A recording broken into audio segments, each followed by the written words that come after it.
Alright guys, today we're having a look at the first Series 3 vehicle on the channel, the Anakin Skywalker's Jedi Interceptor from Revenge of the Sith.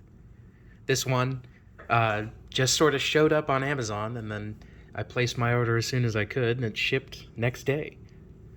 So first off, I'll give you a look at the paint, go over the sculpt in a second, just give you a general look around. The ship itself is actually pretty tiny. There's my palm. It's not much bigger than a Hot Wheels.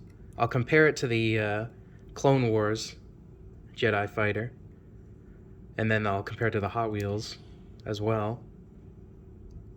But you can immediately tell this one has a lot less of the horrible pooly wash, and a lot of the actual paint gets to shine through because of it, and I think it looks pretty good. It's a pretty damn good looking toy. The first feature I'll go over is definitely the opening cockpit. There's sort of like a translucent gray, sort of like smoky effect. Just opens like that, and it has a little ratchet so it sits open. That's always appreciated.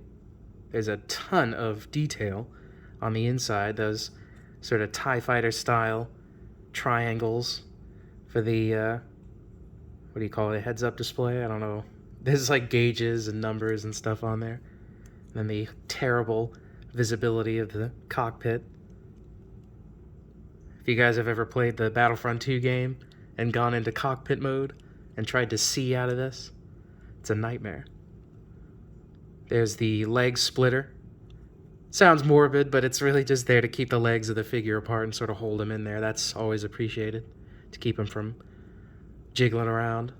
And then there's actual foot pedals right there in the center for the character's feet. They're not going to actually sit there, but the suggestion of the detail is really super awesome. This is one of the best cockpits that they've done. There's that, and then there's the paint on this side. These guns would be so small, I think they were afraid to have them be separate, so there's a little cheater piece in the center to keep you from snapping them off. Of course, the S-foils open, just like this. There's little helper tabs on the back and the front, respectively, to help you grab a hold of them. There's nothing really keeping them open, so you can just kind of shut them. But that's not bad at all. I'm actually a super huge fan of this toy. These technically should open about to there, something like that. But this is perfectly fine. It gets the job done and looks super cool flying around. And then, of course, they actually have the hole. There is a hole there in the movie, and I'm glad that's represented when the S-foils are open. There's your Republic insignias, nice and crisp engines. They're still not painting in the engines, but a little airbrush there would appear. Yeah, some plastic schmutz was on there. This is fresh out of the package, by the way. So anything that's on there was there. And then the next thing is the landing gear. There's more cheater pieces to help you open it. They just open very simply like that, and then the back one opens like that as well. And the thing sits pretty nice, just like that. I think that this is probably my favorite of the Micro Galaxy line so far. It's such a great little toy with so many features packed in. I love the landing gear. I love how it folds up and doesn't look obnoxious. And then the S-foils open extremely great. Extremely great. Very well. That's it for the features, really. Go over the figures, and then I'll slot them into the ship. That's your standard R2. Nothing really special about it. Would appear to be exactly the same as all the other R2s. Not much reason to change it up, except maybe to give more detail. but he gets the job done.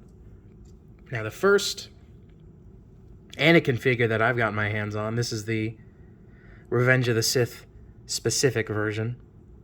That face sculpt, doing a lot of the legwork. A little bit of his, the skin tone of his face leaked onto his hair. That's definitely a standard microgalaxy figure. Bends the same as all the other ones. And they painted in his little lightsaber. Let me lift his arms up. He's so small, it's hard to get it to focus. But yeah, that figure definitely gets the job done. I'm happy with it. Could use a little less skin on his hair, though. And then the R2, there's a slot. I'm legitimately surprised they were able to get themselves not to have that annoying button for the droid. This one just kind of slots in, and it doesn't want to come out. It's nice and secure. And it doesn't stick out too far. It sticks out about as much as it does in the movie. So it definitely works there. And then we'll go ahead and seat Anakin.